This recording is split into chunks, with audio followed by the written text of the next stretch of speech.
Hi, we have introduced new updates for the Certificate of Release to Service printout. To include additional information on the printout, a new field, Additional Remarks, has been introduced. You can now choose to use the work order description or selectively display specific tasks and additional work items on the CRS. This provides greater flexibility, allowing you to record tasks in the work order without requiring them to appear on the Release to Service document. As some maintenance releases are simpler, we have also added a simplified format called the Logbook. This printout also uses information from the work order, but includes fewer fields than the standard CRS.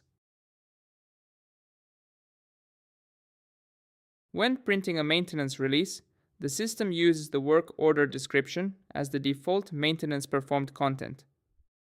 However, if you customize which tasks are displayed on the CRS or logbook, the work order description will not be used, as the printed tasks are then determined by your selection. Customizable header and footer templates are also available for logbook printouts, making them suitable for maintenance release entries in physical logbooks, such as those for airframe, engines, and propellers. Thank you for watching.